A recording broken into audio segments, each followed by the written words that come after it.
Hello everyone, welcome back to my channel. तो friends, आप जानते हैं आज 12 मई है और एमपी टेट वर्ग 2 का फर्स्ट शिफ्ट का एग्जामिनेशन कंप्लीट हो चुका है। तो आज की शिफ्ट में आपसे किस तरह के क्वेश्चन पूछे गए हैं वो हम इस वीडियो में डिस्कस करने वाले हैं। सबसे पहले सेक्शन ए देखेंगे और उसके बाद सेक्शन बी के क्वेश्चन देखेंगे। सेक्शन बी में आज आपका साइंस सब्जेक्ट था, ठीक है। तो इसमें भी कैसे क्वेश्चन पूछे गए हैं वो भी हम बात करने वाले हैं। तो चलिए स्टार्ट करते हैं। सबसे पहले सेक्शन ए के क्वेश्चंस देख लेते हैं। तो सबसे पहला क्वेश्चन है जो आपसे पूछा गया, भाषा के आधार पर भारतीय राज्यों की पुनः संरचना कब की गई थी? तो इसका करेक्ट आंसर होगा 1956 में। नेक्स्ट क्वेश्चन देखेंगे, ईदगाह के रचनाकार कौन हैं? तो ये बहुत इजी क्वेश्चन है फ्रेंड्स। ईदगाह के रचनाकार हैं प्रेमचंद, ठीक है। नेक्स्ट क्वेश्चन, जिस पर मुकदमा चल रहा हो उसे क्या कहेंगे? तो उसे कहा जाता है अभियुक्त, ठीक है। क्या कहा जाता है? अभियुक्त। नेक्स्ट क्वेश्चन देखेंगे, रमेश शब्द में संधि बताइए। तो फ्रेंड्स, रमेश शब्द में संधि होगी गुण संधि, ठीक है। आप अगर रमेश को ब्रेक करेंगे यानी कि संधि विच्छेद करेंगे तो ईश करके आता है लास्ट में, तो इसमें क्या होता है? गुण संधि होती है। देखिए, अगर आपको संधि पढ़नी है ना तो मैंने ट्रिक के साथ आपको करवाई हुई है और नोट्स आपको टेलीग्राम पर भी शेयर किए थे। ये जो आपके कुछ टॉपिक्स हैं जो इम्पॉर्टेंट हैं, जैसे संधि है, समास है, अलंकार है, उपसर्ग है, प्रत्यय है, तो ये सारी चीज़ें मैंने आपको ट्रिक के साथ यूट्यूब पर ही पढ़ाई हुई हैं कुछ टाइम पहले ही। वो आपके सारे ही एग्ज़ाम्स के लिए हेल्पफुल है, फिर चाहे आप कोई भी टीचिंग एग्ज़ाम्स दे रहे हों। और उनके नोट्स भी आपको पीडीएफ फॉर्मेट में फ्री ऑफ कॉस्ट टेलीग्राम पर मैंने शेयर किए हुए थे। तो अगर आप चैनल पर नए हैं फ्रेंड्स, तो सबसे पहले चैनल को प्लीज़ सब्सक्राइब कर लीजिए ताकि इंपॉर्टेंट वीडियोस की नोटिफिकेशंस आपको मिलती रहें। साथ ही मैंने कमेंट बॉक्स और डिस्क्रिप्शन बॉक्स में टेलीग्राम ग्रुप का लिंक पिन किया हुआ है, वहाँ जाकर आप टेलीग्राम ग्रुप को ज्वाइन कर सकते हैं, क्योंकि वहाँ पर आपको हमेशा टीचिंग से रिलेटेड अपडेट देखने को मिलेंगी और फ्री ऑफ कॉस्ट नोट्स वहाँ पर आपको प्रोवाइड किए जाते हैं, ठीक है।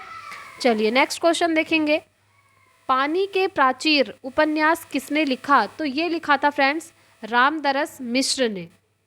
नेक्स्ट क्वेश्चन देखेंगे, आजन्म, आजन्म शब्द में कौन सा समास है? तो इसमें है फ्रेंड्स अव्ययी भाव समास, ठीक है। अगर आपने मेरी समास वाली वो वीडियो देखी है तो आप आजन्म शब्द को देखते ही इसमें समास पहचान जाएंगे। तो इसमें होता है अव्ययी भाव समास, ठीक है। टोटल समास आपके 6 होते हैं। ट्रिक के साथ आप याद करिए, वीडियो को ज़रूर देखिए। नेक्स्ट क्वेश्चन है, कबीरदास की मृत्यु कहाँ हुई? तो इनकी मृत्यु हुई थी फ्रेंड्स मगहर में, राइट। नेक्स्ट क्वेश्चन, विश्व का सबसे बड़ा प्रायद्वीप है, कौन सा है? वो है अरब प्रायद्वीप। नेक्स्ट क्वेश्चन देखेंगे, सोलर सेल का कार्य, तो ये आपसे पूछा गया था, इसका करेक्ट आंसर होगा सौर ऊर्जा को विद्युत ऊर्जा में बदलना, यही कार्य होता है आपका सोलर सेल का, ठीक है। चलिए नेक्स्ट क्वेश्चन, संविधान को एक पवित्र दस्तावेज किसने कहा? तो ये भी बहुत इजी क्वेश्चन है संविधान से रिलेटेड। तो इसको एक पवित्र दस्तावेज कहा था डॉक्टर भीमराव अंबेडकर, जिन्हें हम शॉर्ट में कह देते हैं डॉक्टर अंबेडकर, ठीक है। या फिर इस तरीके से भी आपको ऑप्शन देखने को मिल सकता है डॉक्टर BR अंबेडकर, ठीक है, यानी कि भीमराव अंबेडकर। चलिए नेक्स्ट क्वेश्चन देखेंगे, निम्नलिखित में से किसे सीमांत गांधी कहा जाता है? तो देखिए, ये क्वेश्चन आपसे पूछा गया था। आपके सामने 4 ऑप्शंस रहते हैं, आपको सही आंसर टिक करना होता है। तो जो इसका करेक्ट आंसर है वो है अब्दुल गफ्फार खां। नेक्स्ट क्वेश्चन देखते हैं, किस अवस्था में बच्चे अपने समवयस्क समूह के सक्रिय सदस्य हो जाते हैं? तो फ्रेंड्स, वो स्टेज होती है किशोरावस्था, यानी कि जिसे इंग्लिश में हम बोलते हैं अडोलेसेंस। देखिए, पेडागोजी के क्वेश्चन आपसे बहुत इजी पूछे गए थे इस बार आज की शिफ्ट में। पेडागोजी मैंने भी आपको करवाई हुई है, अभी हमारी पेडागोजी की सीरीज़ चल रही है इस चैनल पर। अगर आप चाहें तो मैं उस प्लेलिस्ट का लिंक डिस्क्रिप्शन बॉक्स में आपको प्रोवाइड करवा दूंगी, वहाँ पर आप पूरी प्लेलिस्ट देख सकते हैं। अप्रॉक्स 16 क्लासेस हम पेडागोजी की कर चुके हैं। वो आपके MP टेट के एग्ज़ाम में, CTET के एग्ज़ाम में और किसी भी टीचिंग एग्ज़ाम्स में काफ़ी हेल्पफुल है। अगर आप वो प्लेलिस्ट देख लेते हैं तो आपको पेडागोजी कहीं और से पढ़ने की ज़रूरत नहीं पड़ेगी। सबसे ज़्यादा पेडागोजी के क्वेश्चन आपसे पूछे जा रहे हैं जीन पियाजे से, और पियाजे की थियोरी को मैंने 3 पार्ट्स में डिवाइड करके आपको पढ़ाया हुआ है, 3 वीडियोस बनाई हैं, क्योंकि उसमें मैंने सारे पॉइंट्स आपके क्लियर करे हैं, एक भी पॉइंट मैंने मिस नहीं किया है, ठीक है, और सारा टू द पॉइंट पढ़ाया है। और हाँ, सबसे इम्पॉर्टेंट चीज़, आपको free of cost PDF format में नोट्स भी प्रोवाइड किए हैं हर एक चैप्टर के टेलीग्राम ग्रुप पर। ठीक है, तो आप टेलीग्राम को ज़रूर ज्वाइन कर लीजिएगा। तो देखिए, एडोलेसेंस से रिलेटेड और भी काफ़ी सारे यहाँ पर क्वेश्चन बन सकते हैं आपकी शिफ्ट में।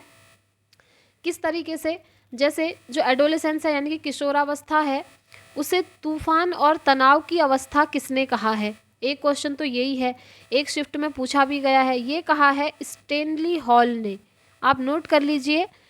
किशोरावस्था को तूफान और तनाव की अवस्था कहा है स्टेनली हॉल ने। इसी अवस्था में बच्चे के अंदर सबसे ज़्यादा हार्मोनल चेंज होते हैं। लीडरशिप स्किल्स भी इसी स्टेज में बच्चे के अंदर आती हैं। आइडेंटिटी क्राइसिस यानी कि पहचान का संकट, हु आई एम, ये सारी चीज़ें इसी स्टेज में आती हैं। ठीक है, एरिक एरिक्सन ने कहा है कि आइडेंटिटी क्राइसिस किशोरावस्था में आता है बच्चे के अंदर। तो किशोरावस्था सबसे ज़्यादा इंपॉर्टेंट है। इसे आप डिटेल में पढ़ने के लिए जीन पियाजे की थियोरी देखिएगा, वहाँ पर मैंने आपको सब पढ़ाया है। नेक्स्ट क्वेश्चन, मन का मानचित्रण किससे संबंधित है? ये संबंधित है फ्रेंड्स मन की क्रियाशीलता पर अनुसंधान से। ठीक, नेक्स्ट क्वेश्चन देखेंगे, बच्चों में आकार और स्थान की समझ विकसित करने के लिए कार्य बताइए। तो आंसर है 2D आकारों की विशेषताओं का सहज बुद्धि से वर्णन करना। ठीक है, इस तरह के कार्य आप करवा सकते हैं। नेक्स्ट क्वेश्चन देखेंगे, भाषाई कौशल। तो देखिए, भाषाई कौशल से रिलेटेड भी आपसे क्वेश्चन पूछा गया है। एग्जैक्टली क्वेश्चन यहाँ पर लिखा नहीं है, तो आप ये समझ लीजिए कि भाषाई कौशल 4 प्रकार के होते हैं। आप शॉर्ट में भी याद रख सकते हैं, कैसे? LSRW यानी कि सु बो प ली। ठीक है, यानी कि सुनना, बोलना, पढ़ना और लिखना। भाषाई कौशल ये 4 प्रकार के होते हैं, इन्हें आप ध्यान रखिएगा। और अगर ये इंग्लिश में पूछ ले तो इंग्लिश में क्या हो जाएगा? लिसनिंग, स्पीकिंग, रीडिंग और राइटिंग, 4 लैंग्वेज स्किल्स। ठीक है, ये सारी चीज़ें मैंने आपको पेडागोजी की जो प्लेलिस्ट है वहाँ पर करवाई हुई हैं। आई थिंक वो प्लेलिस्ट मैंने सीटेट के नाम से बनाई है, बट वो जो पेडागोजी है ना, वो आपके एमपीटेट में भी उतनी ही इम्पॉर्टेंट है जितनी कि सीटेट में। ठीक है, चलिए नेक्स्ट क्वेश्चन देखेंगे। एक शिक्षिका अपने आप से कभी भी प्रश्नों के उत्तर नहीं देती है, वह अपने विद्यार्थियों को उत्तर देने के लिए समूह चर्चाएं अपनाने के लिए प्रोत्साहित करती है। यह उपागम किस सिद्धांत पर आधारित है?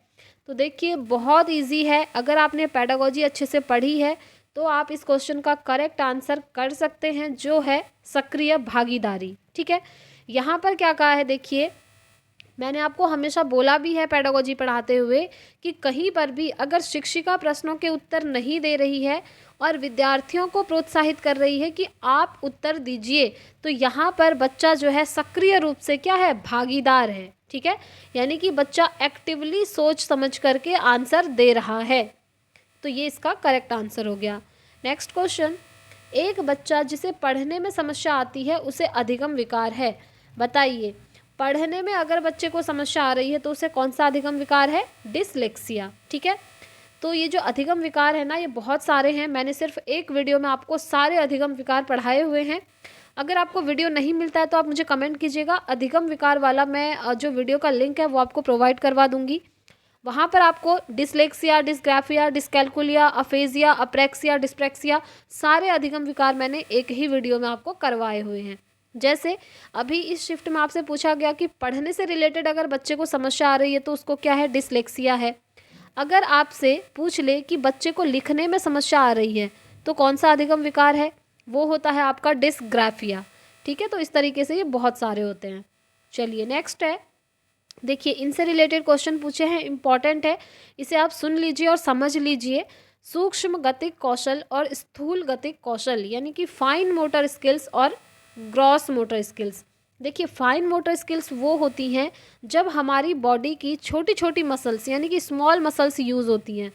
जैसे हम लिखते हैं, लिखते हुए फिंगर की स्मॉल मसल्स यूज़ हो रही हैं। सिलाई कढ़ाई करना, बुनाई करना, ड्राइंग करना, पेंटिंग करना, इन सभी चीज़ों में क्या हो रहा है, आपकी फिंगर की छोटी छोटी मसल्स जो हैं यूज़ हो रही हैं। तो ये आता है आपका फाइन मोटर स्किल में। दूसरा आपका ग्रॉस मोटर स्किल होता है। ग्रॉस मोटर स्किल के अंदर हमारी बॉडी की लार्ज मसल्स यूज़ होती हैं, यानी कि बड़ी मसल्स। जैसे हमारी आर्म्स की मसल, जब एक क्रिकेटर जब बॉल करा रहा है, ठीक है, बॉलर है, बॉल करा रहा है, तो उसके आर्म्स की मसल्स यूज़ हो रही हैं, उसके लेग्स की मसल यूज़ हो रही हैं जब वो दौड़ रहा है ना। तो हमारे आर्म्स की मसल, लेग्स की मसल, ये सारी क्या है, large muscles in our body, हमारी बॉडी में लार्ज मसल्स हैं। तो ये आती हैं आपकी ग्रॉस मोटर स्किल में। तो अगर आपसे क्वेश्चन पूछ ले कि जंप करना यानी कि जंपिंग, कूदना, दौड़ना, भागना, इसके अंदर कौन सी मोटर स्किल आती हैं, तो आप क्या कहेंगे, ग्रॉस मोटर स्किल्स, क्योंकि यहाँ पर हमारी बॉडी की बड़ी मसल्स यूज़ हो रही हैं, ठीक है। और अगर आपसे पूछ ले कोई बच्चा ड्राइंग कर रहा है, पेंटिंग कर रहा है, लिख रहा है, तो वहाँ पर उसकी कौन सी मसल यूज़ हो रही हैं, तो आप कहेंगे बॉडी की स्मॉल मसल यूज़ हो रही हैं, जिन्हें हम फाइन मोटर स्किल्स कहते हैं, ठीक है। आई थिंक आपको क्लियर हो गया होगा। वैसे पेडागोजी की सीरीज़ में मैं आपको ऑलरेडी ये चीज़ें करवा चुकी हूँ। चलिए नेक्स्ट क्वेश्चन है, विद्यालयों में समावेशन मुख्यतः किस पर केंद्रित होता है, तो इसका आंसर है विशिष्ट श्रेणी वाले बच्चों के लिए सूक्ष्म प्रावधानों के निर्माण पर। ठीक हो गया। चलिए हमने सेक्शन ए में पूछे गए क्वेश्चंस तो देख लिए हैं फ्रेंड्स। अब हम देखने वाले हैं कि सेक्शन बी में आपसे किस तरह के क्वेश्चन पूछे गए हैं। सेक्शन बी में रहेंगे आपके साइंस के क्वेश्चन, ठीक है, क्योंकि आज आपका साइंस का ही एग्जामिनेशन था। तो चलिए देखते हैं साइंस के क्वेश्चन कैसे पूछे गए। खरपतवार को हटाने की प्रक्रिया क्या कहलाती है, तो बहुत इजी है। खरपतवार को हटाने की प्रक्रिया कहलाती है आपकी वीडिंग यानी कि निराई, ठीक है। चलिए नेक्स्ट क्वेश्चन देखेंगे, अमीबा में पाए जाने वाले पदार्थ का कार्य बताइए, तो इसका कार्य क्या होता है, गति करने तथा भोजन को पकड़ने का कार्य, साथ ही भोजन के पाचन में सहायता करता है। अमीबा में पाए जाने वाले पदार्थ का नाम। अब अगर यहाँ पर आपसे क्वेश्चन पूछ ले स्यूडोपोडिया, आई थिंक आप लोगों ने नाम तो सुना ही होगा, स्यूडोपोडिया, जिसे हम फॉल्स फीट भी कहते हैं और हिंदी में कहते हैं नकली पैर या नकली पादाब, ठीक है। तो इन्हीं का कार्य होता है कि अमीबा में गति करवाने का, भोजन को पकड़ने का और भोजन को डाइजेस्ट करने का भी ये काम करते हैं। कौन, स्यूडोपोडिया, ठीक है। नकली पैर होते हैं अमीबा के, तभी तो कहते हैं कि अमीबा का शेप जो है फिक्स नहीं होता है, ये अपना शेप जो है चेंज करता रहता है, ठीक है। चलिए आगे बढ़ेंगे।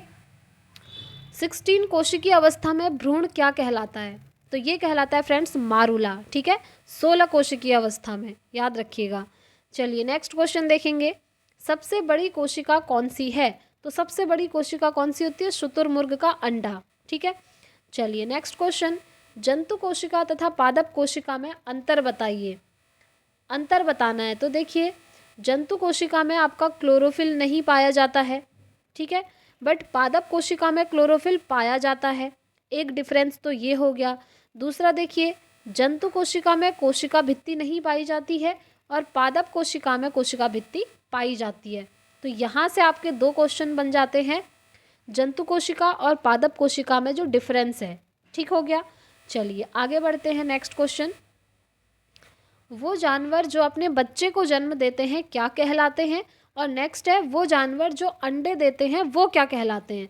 तो देखिए बहुत इजी क्वेश्चन है, बहुत सारे स्टूडेंट्स को तो बहुत इजी लगा होगा और जिन स्टूडेंट्स ने ये क्वेश्चन सुना ही नहीं है उनके लिए ये टफ होगा, ठीक है। तो आज के बाद आप ये चीज़ नहीं भूलेंगे क्योंकि सिमिलर है आंसर दोनों का थोड़ा बहुत।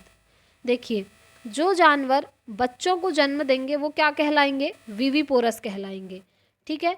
और जो जानवर अंडे देंगे वो क्या कहलाएंगे, ओविपोरस कहलाएंगे। याद रखिएगा, जो बच्चों को जन्म देंगे वो क्या है, विविपोरस है, और जो अंडे देंगे वो क्या है, ओविपोरस है, ठीक है। चलिए नेक्स्ट क्वेश्चन देखेंगे, वह ग्रंथि कौन सी है जो अन्य ग्रंथियों जैसे थायराइड, एड्रिनल एंड अंडाशय आदि को हार्मोन स्रावित करने के लिए प्रेरित करती है। देखिए हार्मोन स्रावित नहीं करती है बट स्रावित करने के लिए इन सभी को प्रेरित करती है, तो वो होती है आपकी पिट्यूटरी ग्लैंड यानी कि पीयूष ग्रंथि, ठीक है, याद रखेंगे। चलिए नेक्स्ट क्वेश्चन, मेढक के बच्चों को निम्न में से क्या कहा जाता है, तो आपको पता होना चाहिए जो मेढक के बच्चे हैं वो टेडपोल कहलाते हैं, ठीक है, टेडपोल। और टेडपोल जब ग्रो करते हैं तो ये यंग फ्रॉग बन जाते हैं। और टेडपोल को जो है ग्रो करने के लिए वाटर में सबसे ज़्यादा किस चीज़ की ज़रूरत होती है, वो होती है आयोडीन। अगर आयोडीन की कमी होगी पानी में, यानी कि टेडपोल को अगर सफिशिएंट अमाउंट में आयोडीन नहीं मिलेगा तो वो जो है ग्रो नहीं कर पाते हैं। ये भी आप ध्यान रखिएगा, क्योंकि एक शिफ्ट में पूछा गया है आयोडीन सबसे ज़्यादा इम्पॉर्टेंट है। चलिए नेक्स्ट क्वेश्चन देखते हैं। जीवाणु द्वारा होने वाले रोग कौन कौन से हैं? तो देखिए, जीवाणु से होने वाले रोग हैं निमोनिया, टाइफॉइड, हैजा एंड क्षय रोग। ठीक है, ये चारों आपने याद रखने हैं। नेक्स्ट क्वेश्चन, अंतःस्रावी विज्ञान का पिता किसे कहा जाता है? तो अंतःस्रावी विज्ञान का पिता थॉमस एडिसन को कहा जाता है। नेक्स्ट क्वेश्चन देखते हैं। निम्न में से रवि की फसल कौन सी है? तो आप याद रखिए, रवि की फसल कौन कौन सी होती हैं? गेहूँ, मटर, चना, अलसी। ठीक है, यहाँ पर अ भी लगा लीजिए, अलसी है ये। तो ये सभी क्या होती हैं? रवि की फसल होती हैं, ये आप ध्यान रखेंगे।